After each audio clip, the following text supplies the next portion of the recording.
Hello, my name is James Patterson, and in this video tutorial I'm going to give you an introduction to Photoshop curves. Okay, so curves can be accessed in one of two ways. You can press Command or Control and M. This will bring up the curves dialog box.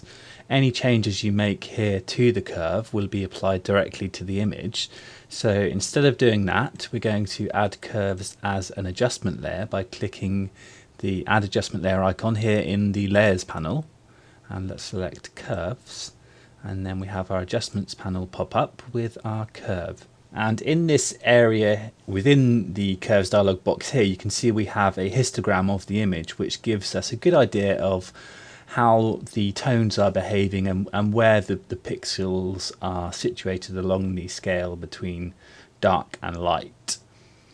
So we can lighten our image by dragging our curve upwards, and you can see as soon as I clicked on it, it added a point here on the curve. We can take that point and drag it downwards to darken the image, or we can add further points along the line to adjust areas of tone independently of other areas, like so. So you can add any number of points to really get some crazy effects. Obviously this isn't the desired effect, but it just goes to show what you can do with the curves option here. So let's just undo that. Actually, I think we'll go ahead and delete that curves adjustment layer, then we'll add a new one.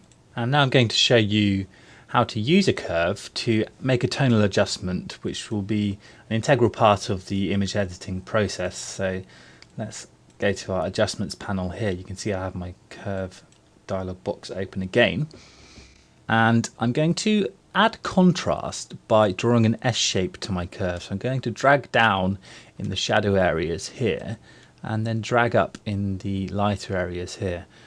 So I want to add contrast to this bulk of pixels in this area and on the peak of the histogram here. So I'm going to draw an S shape like so, and the steeper line here is what's giving these tones more contrast. That's how the curve's behaving. I can pin the curve back in the higher area of the line here, which is affecting the lighter pixels in the image. I'm just going to pin that back slightly, and then if I flick my layer on and off, you can see how that's really boosting the colours and the tones to give me a much punchier image. Okay, let's have a look at a few other images and we'll apply a few different curves adjustments. Okay, so I have 4 images here that I'm going to use to show you a few different curves adjustments to make the most of the tones in the images. So let's start off with this image of the girl here, and you can see if you look closely at the shadow areas, such as in the hair here, that we have a bit of a red tinge to them. So we want to try and remove this red colour cast in the shadow areas, and we're going to do that using curves. So let's click on the layers panel here to open it up. Then let's click the Add Adjustment Layer icon and choose Curves. This brings up my curves dialog box, and we'll choose the red channel from the channels drop down here. So this brings up all the tonal information for the red tones in the image, and I can use this to take red away or add more red by dragging the curve either way. But we only want to remove the red in the shadow areas, so we can do that by dragging down on the curve here, and then if we add further points along the curve like this, we can reduce that redness in the shadow areas only.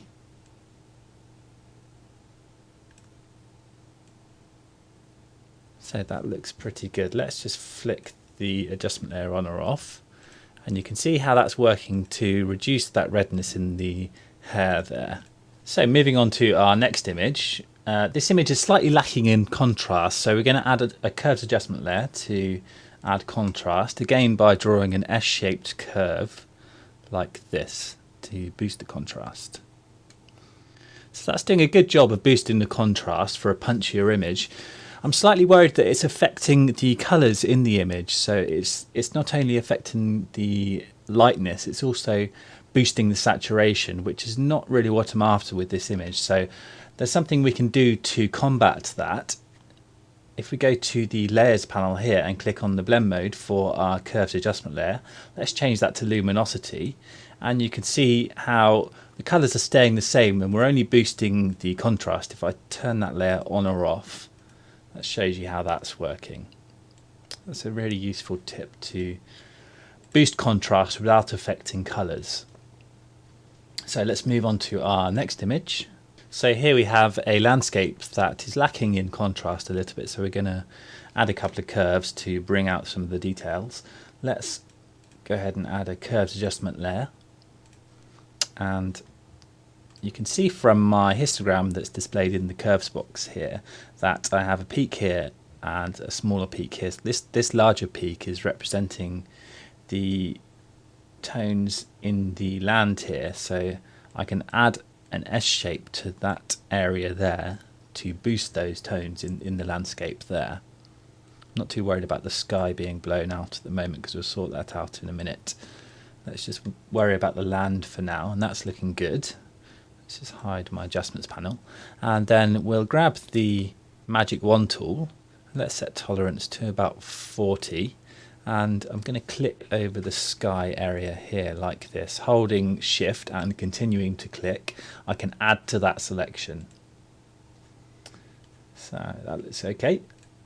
Now let's go to my curves adjustment layer and let's fill this selection with black, which will hide it on this curves layer. So to fill it with black, we're just going to hold Control and press backspace.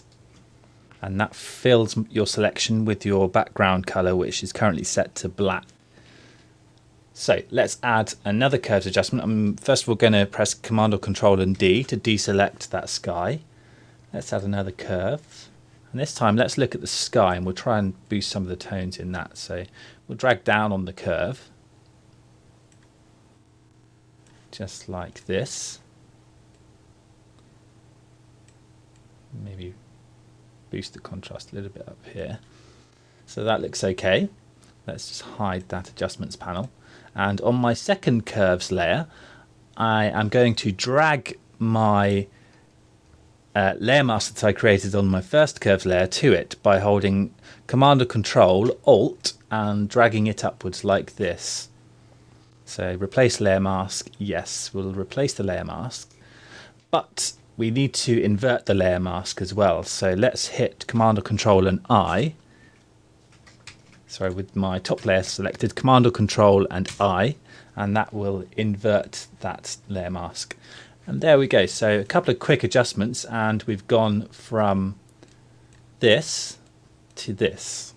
So moving on to our final image, I'm going to show you how to make this black background completely black using a curves adjustment layer. So let's click on the curves adjustment layer here to add one, and we're going to draw an extreme curve like this, all the way up to the top like that. And you can see that's giving me a guide to let me know which areas of the image are going completely black and which areas I need to work on to make completely black. Let's hide that adjustment panel. So I can go back to my background layer. Let's press Command or Control and J to copy it so we have our original copy untouched underneath. Then on this background copy layer, we're going to grab the burn tool over here in the tools panel. Let's change the range to shadows. Let's bring exposure to about 15%. And let's uncheck protect tones. Then I'm simply going to paint over this area.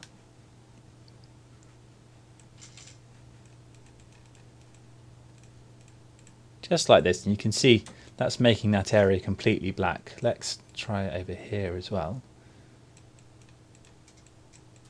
This is a good way of figuring out which parts of your image you want to turn completely black.